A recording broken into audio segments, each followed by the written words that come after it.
Saudari-saudaraku yang terkasih, berjumpa kembali bersama saya Inspirasiku di Antara. Renungan Harian Rabu 30 Agustus, Pekan Biasa ke-21. Semoga kita bersama keluarga dan komunitas kita selalu dalam keadaan baik, tetap sehat dan bersemangat. Marilah kita mengawali renungan kita hari ini dengan tanda kemenangan Kristus. Dalam nama Bapa dan Putra dan Roh Kudus. Amin. Allah Bapa yang Maha Baik, sabdamu senantiasa menunjukkan jalan, kebenaran dan kehidupan bagi kami. Bukalah mata hati kami, agar senantiasa memperhatikan sabdamu dan menimba kekuatan daripadanya. Semoga berkat pertolonganmu, kami mempertanggungjawabkan hidup kami dengan gembira, dengan pengantaraan Yesus Kristus Putramu Tuhan kami, yang bersama dengan Dikau dalam persatuan Roh Kudus, hidup dan berkuasa Allah sepanjang segala masa. Amin. Dalam nama Bapa dan Putra dan Roh Kudus. Amin.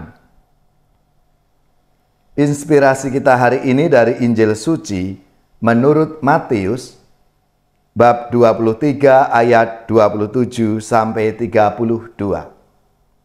Marilah kita siapkan kitab suci kita masing-masing. Kita akan membaca bersama-sama, lalu merenungkannya. Pada waktu itu, Yesus berkata, "Celakalah kamu, hai ahli-ahli Taurat dan orang-orang Farisi, hai kamu orang-orang munafik, sebab kamu sama seperti kuburan yang dilabur putih, yang sebelah luarnya memang bersih tampaknya, tetapi sebelah dalamnya penuh tulang belulang dan pelbagai jenis kotoran. Demikian juga kamu, di sebelah luar kamu tampaknya benar di mata orang, tetapi di sebelah dalam kamu penuh kemunafikan dan kedurjanaan.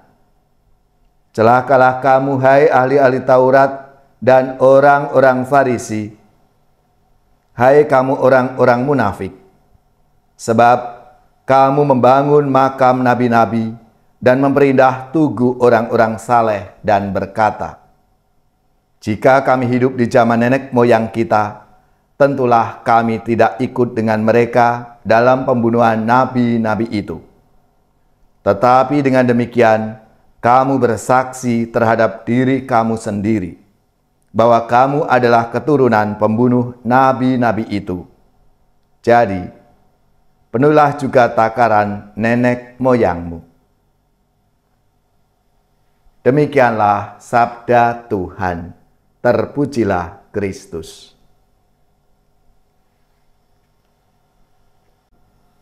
Saudari-saudaraku yang terkasih, dalam bacaan pertama, surat Rasul Paulus kepada jemaat di Tesalonika adalah surat yang ditulis tahun 50.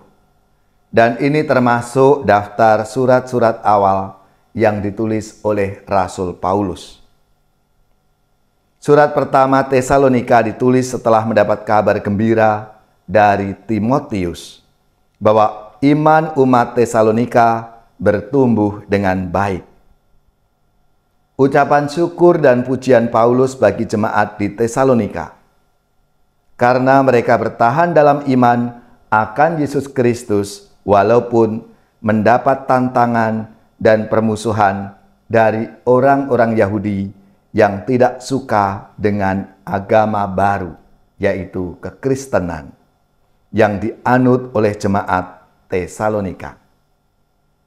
Paulus memuji mereka dengan berkata, "Dan karena itulah kami tidak putus-putusnya mengucap syukur kepada Allah, sebab kamu telah menerima firman Allah yang kami beritakan itu, bukan sebagai perkataan manusia, tetapi dan memang sungguh-sungguh demikian sebagai firman Allah yang bekerja juga di dalam kamu yang percaya." Umat Tesalonika adalah umat yang betul-betul percaya bahwa Allah dalam Yesus Kristus mengerjakan karya keselamatan bagi manusia. Dan mereka benar-benar bersaksi tentang hal itu. Saudari-saudaraku yang terkasih, dalam bacaan Injil, Yesus mengecam orang-orang Farisi dan ahli-ahli Taurat karena mereka itu munafik. Mereka terlihat dari luar sebagai seorang yang saleh. Mereka berdoa di pasar atau di jalan-jalan pada waktu doa supaya mereka dilihat oleh orang banyak bahwa mereka itu saleh. Padahal hati mereka jauh dari Allah. Kemunafikan mereka dikecam oleh Yesus dan Yesus berkata, "Kamu sama seperti kuburan yang dilabur putih, yang sebelah luarnya memang bersih tampaknya, tetapi yang sebelah dalamnya penuh tulang belulang dan berbagai jenis kotoran." Yesus mengecam mereka bukan karena berdoanya, tetapi karena lewat doa itu mereka hanya ingin memamerkan dirinya supaya dianggap saleh oleh orang lain. Saudari-saudaraku yang terkasih,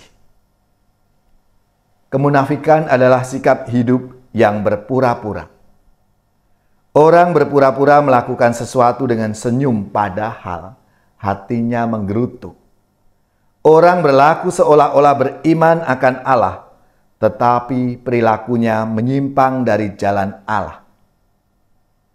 Hidup benar adalah hidup yang jujur dan tidak pura-pura. Orang menampilkan diri apa adanya, bukan ada apanya, tetapi sungguh-sungguh otentik, orisinil. Jemaat Tesalonika dipuji oleh Paulus karena mereka menampilkan diri apa adanya. Mereka jujur dan mereka sungguh-sungguh menunjukkan bahwa mereka itu adalah orang-orang yang percaya kepada Tuhan. Mereka setia kepada Allah dan menjalankan perintah-perintah Allah sesuai dengan nasihat Paulus, supaya kamu hidup sesuai dengan kehendak Allah yang memanggil kamu ke dalam kerajaan dan kemuliaannya. Saudari-saudaraku yang terkasih, melalui sabda Tuhan hari ini dan teladan orang-orang jemaat di Tesalonika, kita pun juga diajak untuk semakin beriman kepada Tuhan. Lewat apa yang kita lakukan, pekerjaan-pekerjaan kita setiap hari. Karena dari situlah orang akan mengalami rahmat dan berkat dari Tuhan melalui apa yang kita ucapkan, apa yang kita lakukan, dan apa yang kita perbuat dalam hidup kita setiap hari.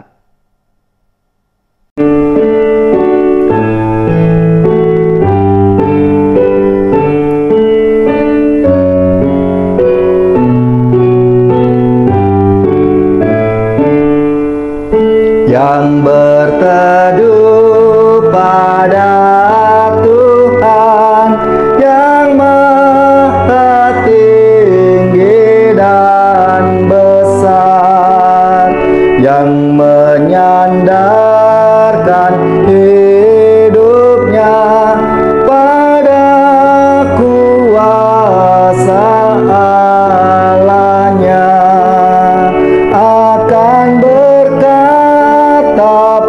padanya, ya Allah kau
Akulah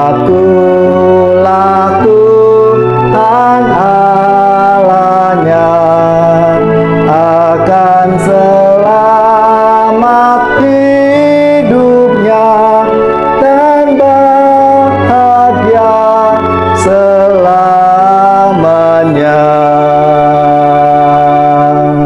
Saudari-saudaraku yang terkasih, marilah kita mengakhiri renungan kita hari ini dengan mohon berkat Tuhan dan kita akan menerima tugas perutusan. Marilah kita siapkan hati kita untuk menerima berkat-Nya.